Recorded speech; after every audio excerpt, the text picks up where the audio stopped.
We like to call it the Supernatural Hour. And now, our hosts. Hey, welcome to the Supernatural Hour. I am one of your hosts, Raven. I'm Rogue. This is Doc. And Chad's here. Really appreciate our patrons. In fact, we got 2 more this week. We're really excited to have a couple of new patrons. We'll get a shout out to them when they give us the names they want to be known as. But you guys know who you are. Yeah, and we're really excited to have you. Today's topic is James Dean's cursed car.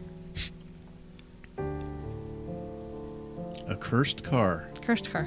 James Dean, 1955. Yep. And I've heard about this, and I'd heard little snippets about it and always found it interesting, but as I got researching it, it's sad. But as far as the curse in the car, it's way cooler than I remember. All right, so I think we should start off with, who is James Dean? Oh, you beat me to it. okay. That's exactly what I was going to say. Do you know? Doc? Yes. He was an actor and a racer. Wasn't he Rebel Without a Cause? I believe so. I know who he is. I don't know that I've ever seen anything he's been in. Giant. No. Rebel Without a Cause. What's the third one? I forget. I don't know. I'll have to look that one up. And 2 of them came out after his death. Production had been finished, filming had been finished, but he hadn't done it. So he was just becoming a star, and actually, I believe he won Emmys after he had passed from the car wreck. In fact, he bought the car from the money from his first movie, from the proceeds of his first movie. Now, if I remember right, wasn't he going to buy a different car, and for some reason he couldn't, so he bought that one instead? Yeah, it wouldn't come in, so he got that one instead. And it had a name. Little Bastard. Yep. Little Bastard. What a name, right? And it wasn't just the name of his car. Do you know how he got that name? That was what they called him on the set. Ah. Because he was the little bastard that wouldn't come out and wouldn't do the things. And he had that stenciled onto his brand new Porsche. Nice. Yeah, and it was a Porsche 550 Spider. And it was silver. It had some red racing stripes. Now, if I remember right, the racing stripes were common, but the silver color was not. There was something about the color that was... part of it was standard, part of it was not. Yeah, the red racing stripes were pretty standard. I think the silver color wasn't as standard. And then he had the number 130 put on it as his racing number. He was an amateur racer. If I remember right, he never actually won any races, but he liked to yeah, he was an amateur race. racer, and he raced, and he had other cars. This was like his 4th or 5th car. He had other cars, and he had, I think it was a Lamborghini coming that wasn't going to be there in time, and so he bought this car as an interim car. I mean, to use it, and it wasn't just a race car. It was a car that you drove on the streets, but then you could race. I mean, there's a lot of road rally racers that kind of do the same thing. They'll have their street racer cars that then they'll go out and race amateur with. And Rogue might know a little more about amateur car racing. Not street racing. I'm a former drag racer. 2 different things. Okay. I was about to say. Thank you. Is he an amateur racer like I'm an amateur chef? I drive faster than He's probably more of a racer than I sometimes. am a chef. Let's start there. I drive faster than the speed limit sometimes. Does that count? You're an amateur Sometimes. racer. But I have to say, I watch you sometimes when we're on Marco Polo, and if there's an officer around you and you're on Marco Polo, you are the best driver ever. There's an officer over there. I don't want him to see me on my phone. I don't want to get pulled over and get He's a not ticket. going to see you on your phone. Every time He I'm always will. sitting there going, he's not going to see He you will. on your phone. If anyone's going to get pulled over for being on their phone, it's going to be me. Well, yeah, when you're taking up 2 lanes. I don't know. Because you're on Marco Polo, right? Floating back and forth. No, when I'm on Marco Polo, you're just like staring up my nose because I've got the phone sitting in my lap. Now, James Dean, because he was starting to gain in popularity and kind of turning into a little bit of a teenage heartthrob, they actually had him do some public service, don't speed, little snippets for the California Highway Patrol? Uh-huh. I didn't know that. Had they been airing? I think so. Yeah. Oh, geez. Wow. do as I say, not as I do. Yes. Oh, Yep. Pretty typical. wow. That's like Chris Wow. Farley doing like an anti-drug campaign. Right. So, Come on, Right. guys. Say no to drugs. so the Oh. interesting thing that I find about this is, even though he did these public service things, he had a lead foot, and everywhere he drove fast. And not within a week of this accident that he had that was caused by speeding, he had 2 friends tell him, be really careful when you drive in this area because it's a speed trap. They've got a lot of cops there. Be careful. Twice he was warned, if you're in this area.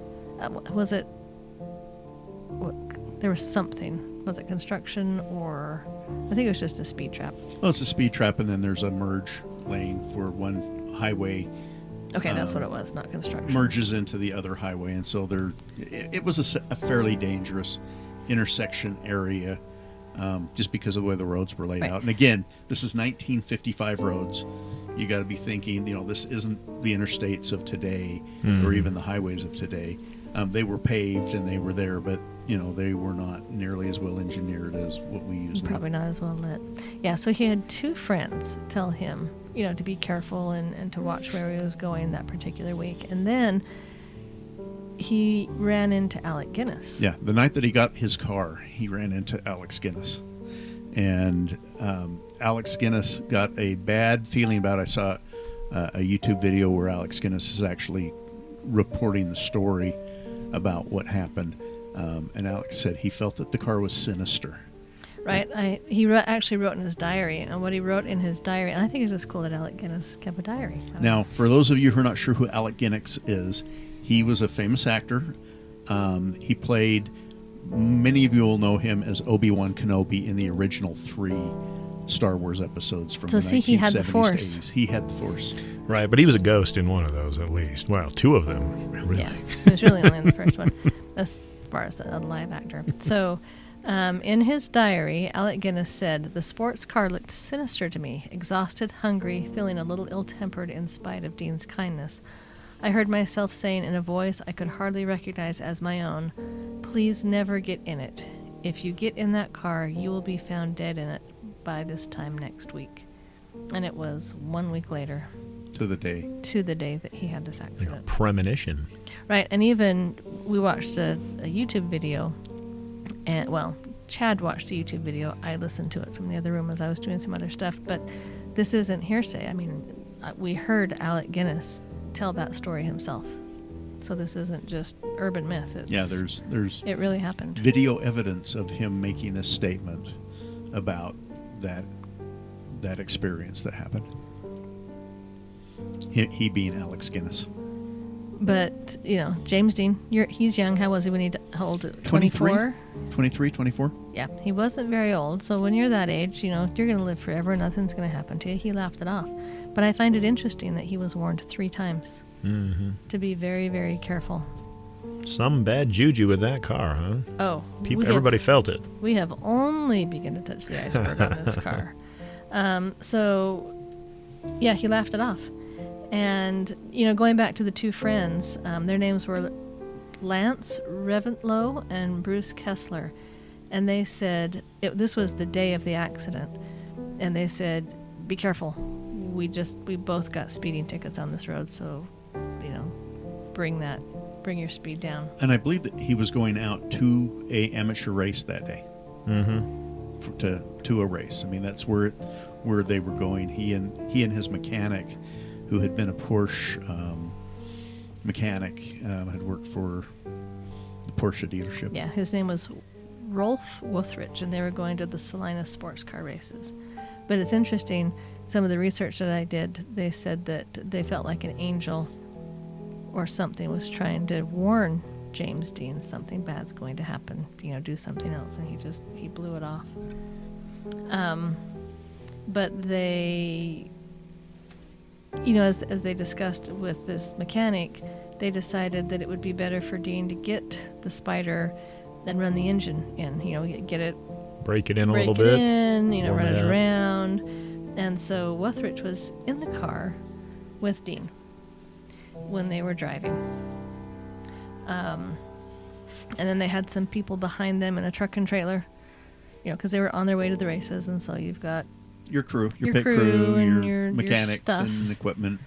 Because and you don't get a lot of equipment in a Porsche. Yeah. That Yeah. cargo space just suboptimal. Yep. So just outside of Bakersfield, police pulled over the convoy and gave them some speeding tickets. But James Dean and Wuthridge, what did I say? Mm-hmm. Wuthridge. They just kept going. And I think they said they were going 120 miles an hour. I heard 90, but I wouldn't be surprised if it was higher. 120 sounds cool. Well, not. I heard around 85 to 90, but Yeah, here we go. So it says they were barreling down Route 466 at an estimated 85 miles per hour. But 120 does sound cooler. 120 kilometers per hour. Does that help? I don't know. That's probably about right. Yeah, it is. So there was a Cal Poly student. His name was Donald Turnipseed, which I think is an interesting last name considering the circumstances. Not turnip, like the vegetable, turn up, like make it bigger. Turn up the speed. He was driving a Ford Tudor, and he decided to make a sudden turn onto Route 41, which is kind of right there where those roads were merging like you were talking about. And the impact sent the Ford almost 40 feet down a road, ejected Wuthridge from the Porsche, and he actually wasn't hurt. Dean was pronounced dead on arrival, and the student, I heard, just got a little scratch was all. And even though the car was declared a total loss by the insurance company, it still caused lots of issues, which we're going to talk about. And it was interesting because the car was it was totaled, and the engine and drivetrain were intact, and were actually purchased by, and you probably got information about this, but by a car guy that had that works on cars, and he'd done like the Batmobile and different things for Adam West later in the Batman series. But he'd actually purchased the vehicle, and they parted some of the parts out.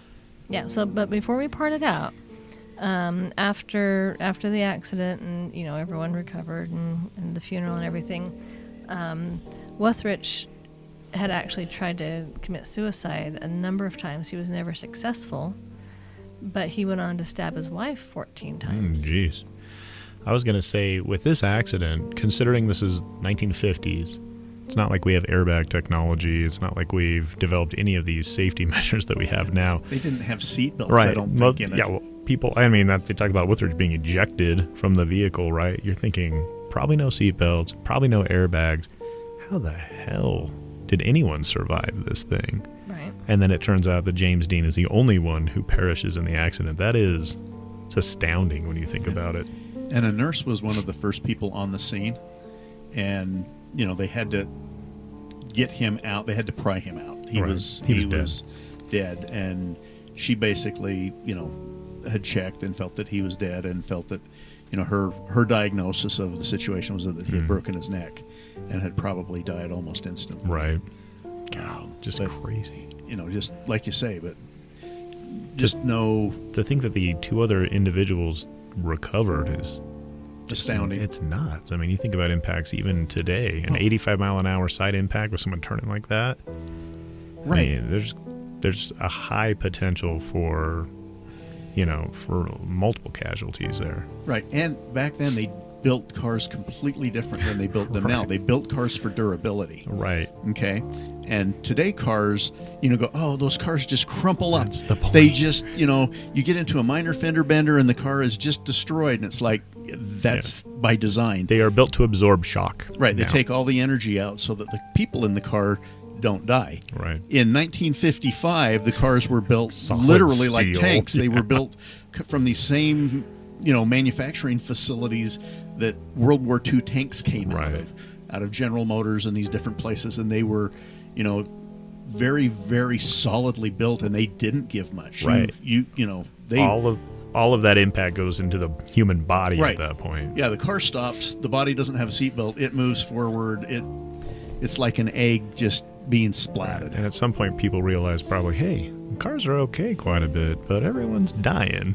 Maybe we can fix this. And yeah, like you said, cars now, completely different engineering.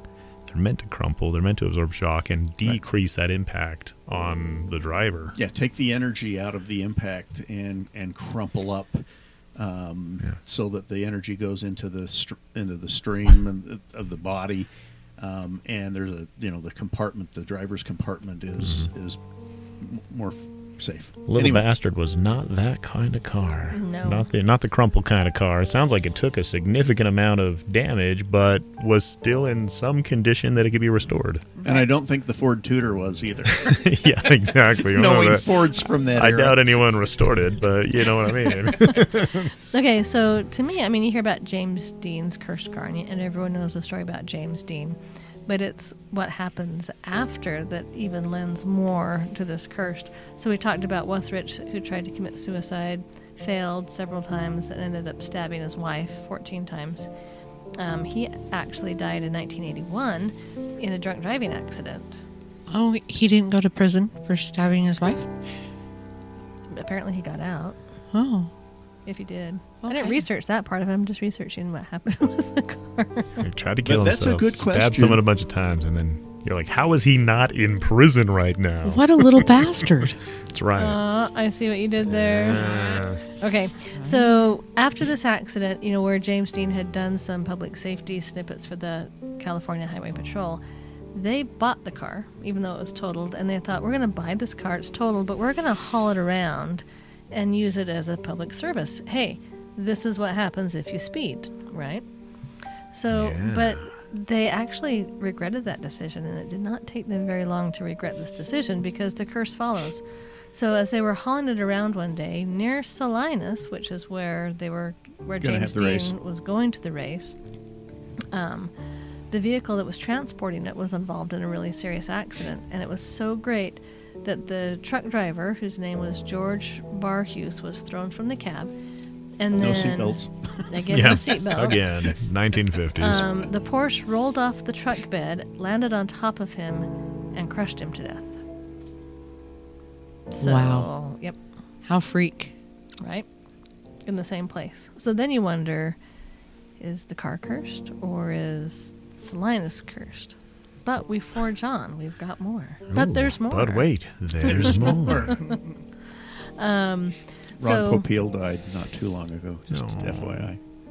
The food dehydrator guy But wait, there's more. and the roaster.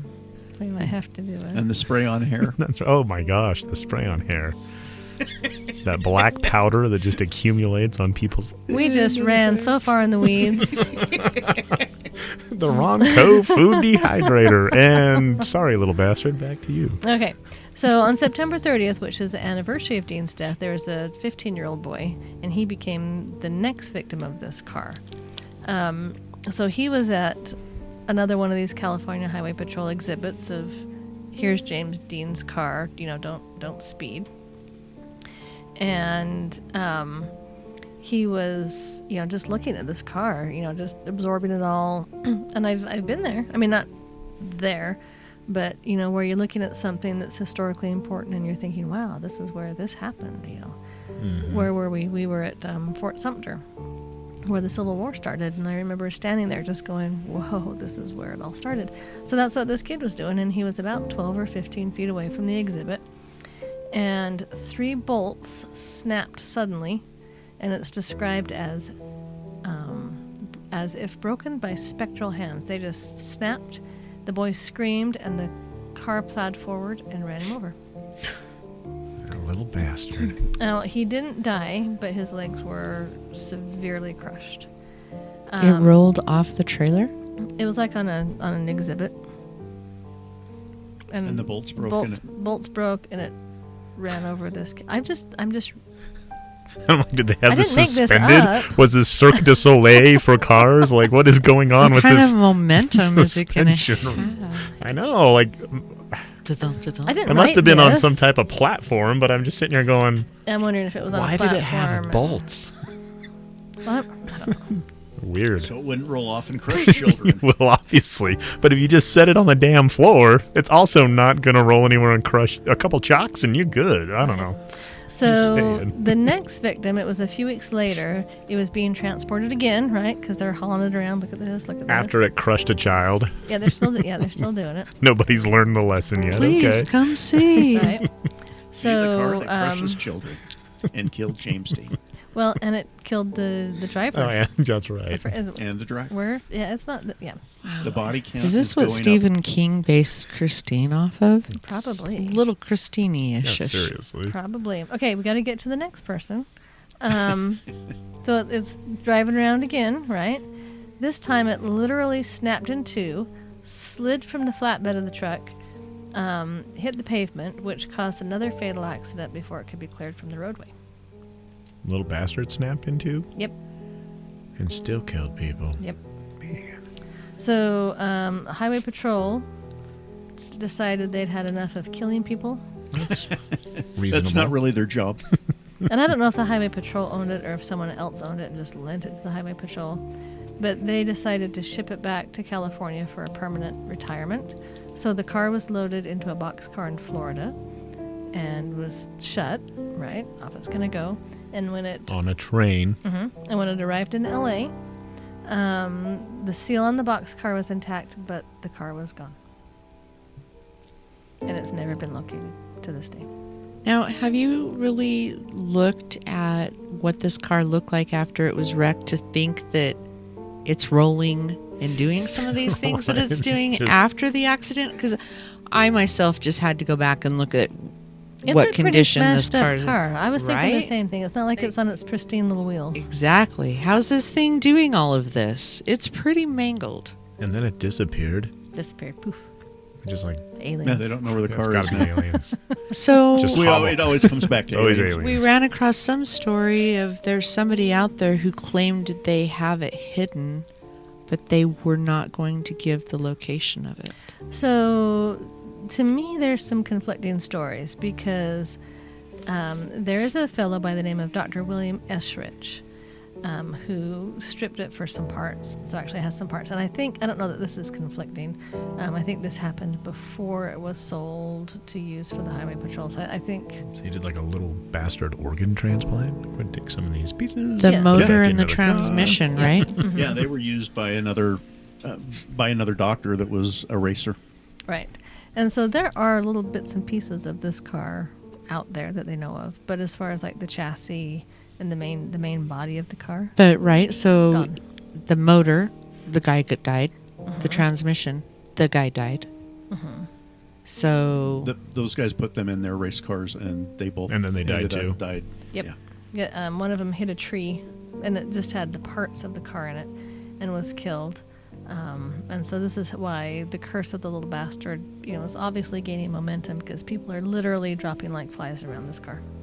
Weird. so I had to go and try to compare it a little bit with Paul Walker. Ah. That's a Okay. name that some people are familiar with, a little bit more updated, Our but he younger crashed in audience. the Porsche as well. However, there wasn't a lot of similarities, other than the fact that you've got a young, handsome actor crushed in a Porsche. That was it. That's a But- pretty Was major speeding. pretty similar Well, speeding. similarity. But I was trying to look, was there any curse of the Paul Walker car or nothing? No. So here's a couple of little tidbits about Little Bastard. When it was in storage at one point, and this was before the Highway Patrol started carrying it around, it burst into flames. Little bastard did? Yep. I was about to say the Porsche that Paul Walker was in was engulfed in flames, and that's probably the reason why nobody tried to salvage it. But Yeah. little bastard, they're like, yeah, sure. They Little said little incineration. Yeah, let's go for it. Restore this thing. It's great. So Little Bastard mysteriously caught fire, and they said it had remarkably little damage, had 2 melted tires and some singed paint. But they had sold a different pair of tires from the 550, and both of those, the one that James Dean died in, The ones that weren't destroyed, because there were two that were still intact after the accident. How cheap are people to rip off 2 tires from a totaled vehicle? No, they didn't rip them off. They took them off and sold them. Oh, I mean, the guy that bought I was this, going to say, some Right. dude was just going to use them or what? and they did. but the two that they sold reportedly blew at the same time, and it caused a new owner to careen off the road. I guess that's my point. Go get some new tires. At this point, I'm going, it's which car? No, I don't want to be by it. I don't want to. I don't want to have anything to do with this car. If someone said, "Hey, we found James Dean's little bastard. We found the chassis. Do you want to buy it?" I'd be like, nope, I'm good. What I'm good. about the fuzzy dice that were in the window? Nope. I'd stay away from the bolts. just They just randomly break. we don't need that car. So I saw an interesting part of the YouTube, and they talked about it because it was like the 65th anniversary or something not too long ago of the crash, and a legitimate group put up $1 million if someone could produce the wreckage of verifiable produce. And they've got the VIN numbers. They know the VIN numbers, so you can't just fake this. I mean, it's got to match the VIN numbers that they've And got. people have said, "Oh, I know where it's at," or "I've got it," and everything else. But it's like a credible group has said, "There's $1 million if you can make it." If you can bring it. Talk to is us. cheap, baby. Yeah, and Show so me I some find proof. that's really interesting. That if I knew where it was at, if my father had taken and hidden it somewhere, and it's like I can get $1 million and get this off my get rid of this thing. But would you Yeah, be maybe. cursed? Would you be cursed for taking the money for that? Oh no, Now let someone else deal with the cursed car. Take the $1 million. I'll take the $1 million. They can have the money. I'll be They can cursed have in the car. Mexico. That's fine. Hanging out on the beach. I wouldn't even be driving. It'd be great. Yeah, but anyway, yeah, it's been missing now for 60 years, and I'm just curious. Was it just a lot of the times and the safety wasn't there like it is now, or do you think there was actually a curse put on it? It's like some defective Porsche. You're like, come on, guys. Now, I did read Everything's defective. that James Dean dabbled a little bit in Satanism, like some of the So movie that's what stars I was did. going to say. So was it Back the at the car or was it James Dean himself that was cursed? And did he stay with the car? And he's the one that was unhappy, and so he's Right. cursing It's the everybody little else. bastard. Very likely. So there are. So James Dean, passed. He's died. There are beliefs that. Thanks for that. Have you had enough time to grieve his passing? Okay. So they say that his 14 body years has- before my birth? They say that his body's been taken from his gravesite. I don't know if that's true or not. James Dean's. They say his headstone has been stolen. People say that they see his apparition sitting on his headstone. People say they see a spectral 550 Spider driving up and down the road where it crashed. Where is he So, buried? Is he buried in California? Probably. So, I don't know. This one to me is fascinating because... Well, it can keep going because that car and those parts are out there. So you never do know. And people are still going to be obsessed with it. It's yeah. James Dean. So this is an ongoing story. Oh, yeah. And it makes you wonder how many accidents and how many things have happened out there that are a result of this curse. And we just don't know because Absolutely. Because we really don't know. no one's fessing up where this car is. Because I did run across some story that was October-ish 2020 that somebody's trying to claim that they do have the motor, that they've matched serial numbers. So you never know, I'm very curious where this car went. right? And with the pandemic happening, so many weird things, people are getting more involved in what is in the garage, what is out there. We've had a little bit more time to go to grandma's shed out back with the false wall, You don't know what's going to happen. Yep. Yeah, so there is one more little blurb that could be the cause of this cursed car. We talked just a second ago about how he kind of flirted with Satanism and was actually reported to possibly have been in a witch coven in LA. And he became interested when he dated this gal named Malian Nurmi, and she was an actress. And he was kind of afraid that the affair he was having with her could negatively affect his career. And so he publicly denied any involvement with her. And kind of the rumor that's going around is that she viewed She it cursed him. as spurning, because he didn't, I mean, he's famous, and, she wanted to be the girlfriend of this rich, famous guy. So a lot of people think that she may have cast a spell on him. You never know, And maybe his cars, because he was big into his cars. right? Never know. Go So- for the car. Yeah. So who knows? Dun, dun, dun. One last little tidbit, is James Dean was a smoker, and it's also said that not only can you see him sitting, but sometimes if you're around his headstone, you can smell smoke. We're headed to that headstone. There's another story. We can at least set up a camera.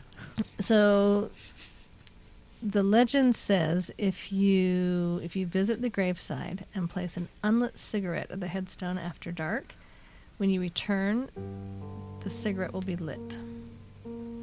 And some homeless man will be sitting there smoking it. Probably some guy with a tribal chief, It's probably Headdress. and it's probably hitting on the girls. It's probably the caretaker.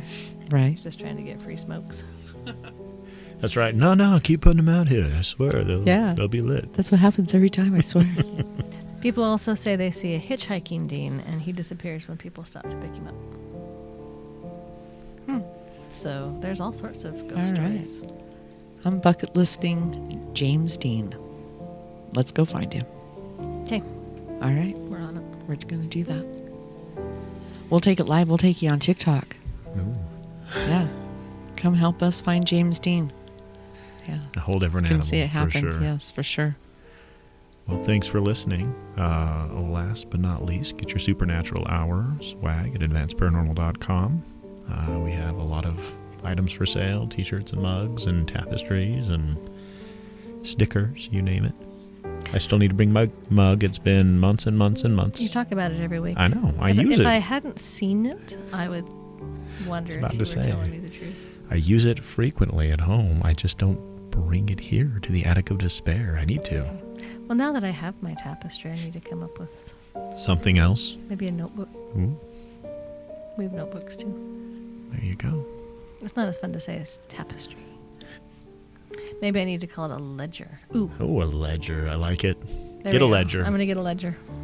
Also, advancedparanormal.com.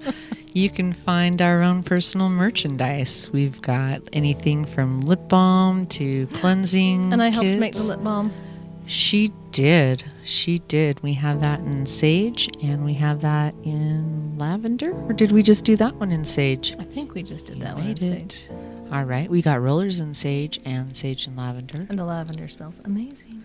Right? Local lavender. So support your local. Check out our swag shop. And then just another little shout out to some of the friends of Advanced Paranormal and Supernatural Hour, Barbary Coast.